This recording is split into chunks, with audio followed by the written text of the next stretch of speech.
Good day, everyone, and welcome to the Group 6 podcast. I'm your host, Thomas Andre Maglalang, and I'm with my co-host, Arsenio Nicolas. Hello everyone, I hope you all didn't skip any meal today and we're so glad you all could join us today. To start our podcast, let me first kill have you ever downloaded a song or a movie for free? Or even borrowed someone else's Spotify or Netflix account? I know a few people that did those things, but here's the real question. Do we ever think that the things we did, like downloading songs for free, are actually right or wrong?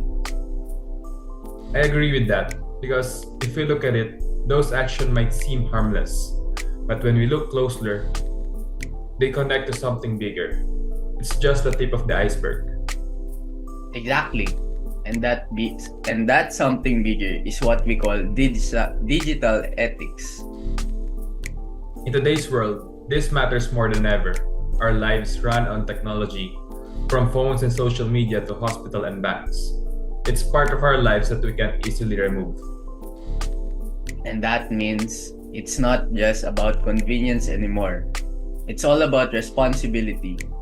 Every click in the internet and every download of something has an ethical side. So in this podcast, we're diving into the world of digital ethics. What does it actually mean and why does it actually matter? Yes, and to add, we'll also discuss the issues that came along with them, the challenges, the risks, and the ethical questions we need to think about. So stick with us because by the end of this episode, you'll notice that digital ethics isn't just a tech issue. It's a human issue. But first of all, let's define the basics. What exactly are ethics, morals, and laws? Because honestly, people sometimes mix them up. Yes, people are sometimes confused between the three. Let's start with ethics.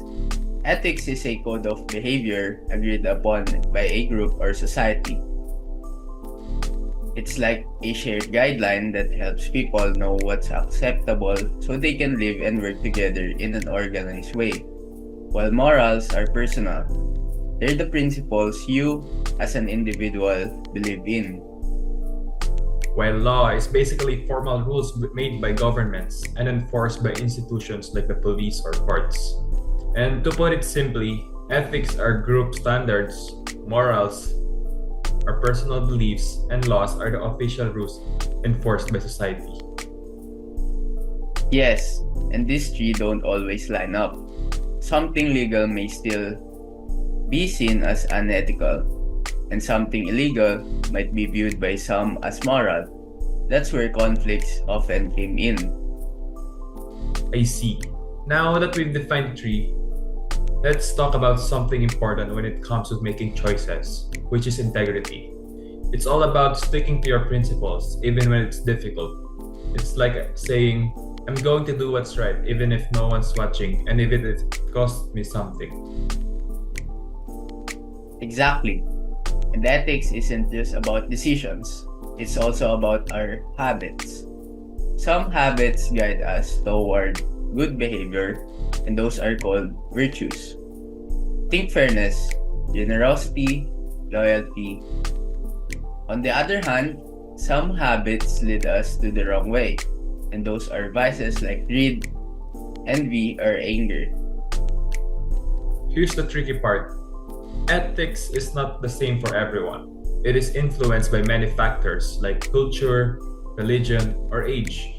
Basically, globalization has made it even more complicated.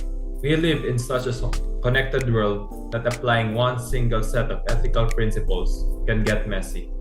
What's considered acceptable in one country might be unacceptable in another. And in our generation, technology makes it even harder. Just think about the digital world. There are so many ethical issues happening on the internet right now. Piracy, plagiarism, surveillance, or data theft. All of those mentioned issues raise one big question. How do we stay ethical in a world where the digital space gives us so many opportunities to cross the line? And that's why digital ethics matters. It forces us to pause and ask ourselves, am I making the right choice here? Now that we've talked about the basic of ethics, let's look at how it applies in the IT world. IT workers handle many relationships where ethics really matters. With employers, they are trusted to protect company secrets and use resources properly. Sometimes they even face tough choices like whether to report wrongdoing inside the company.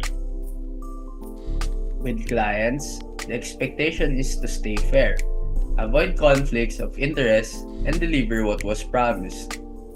Cutting corners might save time, but it damages trust. Suppliers are another area.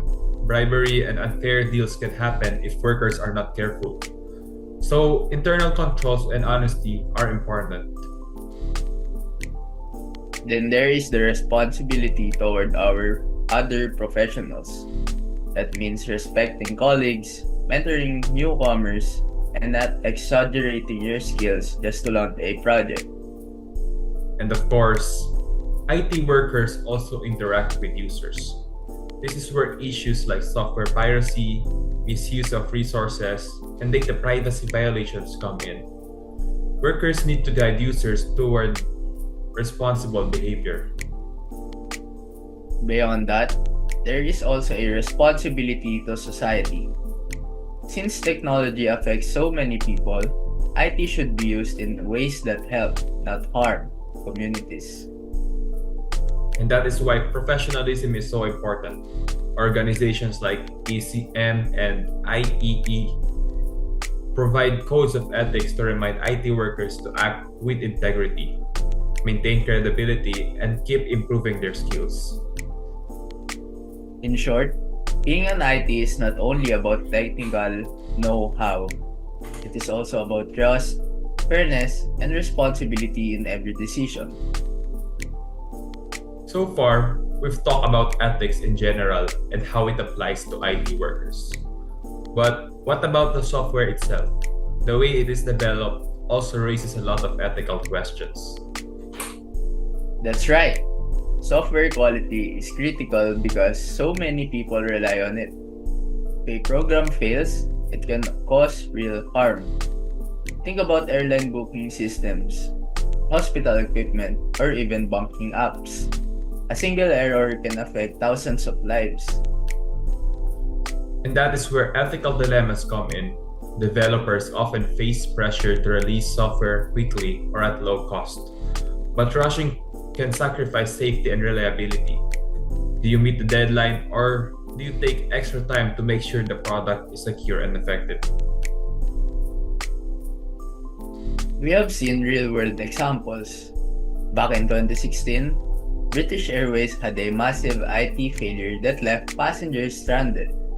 In other industries like healthcare or cars, weak software could even put lives at risk.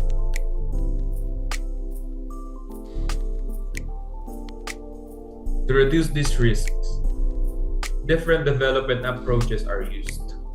The traditional waterfall model is very structured and follows steps one by one, but it can be rigid. Agile, on the other hand, is flexible and allows changes along the way, though it can be more demanding on teams and resources. And whatever the approach, quality assurance is essential. Testing helps catch problems early, whether it is checking the code itself, testing small parts called units, or testing how everything works together. Another important part is risk management. Developers have to decide whether to accept risks, avoid them, try to reduce them, or transfer them to someone else, like through insurance or contracts. In the end, software development is not just a technical process. Every choice, whether it is how fast to build, how much to spend, or how carefully to test, has ethical consequences that can affect people's safety, privacy, and trust. Let's move on to IT companies themselves. These organizations face big ethical questions too. For example, Should they outsource job overseas to cut costs, even if it means local workers lose jobs? Or how about hiring contingent or contract workers? It saves money, but sometimes leaves workers without benefits or job security. True. There are also whistleblowing cases where employees expose illegal or unethical practices inside a company. These situations show how organizations must balance profit with integrity. And let's not forget green computing. Companies are now expected to design, use, and dispose of devices in a way that don't harm the environment. It's about reducing toxic wastes, saving energy, and promoting sustainability. So, why should we all care about digital ethics? Well, because our digital actions have a real-world consequences, from protecting people's privacy, ensuring safe software, or maintaining trust in IT companies. Ethics is what keeps the digital world running fairly. Right. Without ethics, technology can harm more than it helps. Whether it's identity theft, surveillance abuse, or unsafe systems. Digital ethics reminds us that behind every line of code and every system, there are humans who can be affected. To wrap up, digital ethics isn't just a set of rules for IT professionals. It's about responsibility, integrity, and respect for others. Whether you're a developer, a company, or just an everyday internet user, the choices you make online and in tech matter. And that's why we need to keep asking ourselves, am I doing the right thing? Because at the end of the day, technology should make life better, not worse. And that's all. Thanks for tuning in to Group 6 podcast. Stay ethical, stay responsible, and see you in the next one.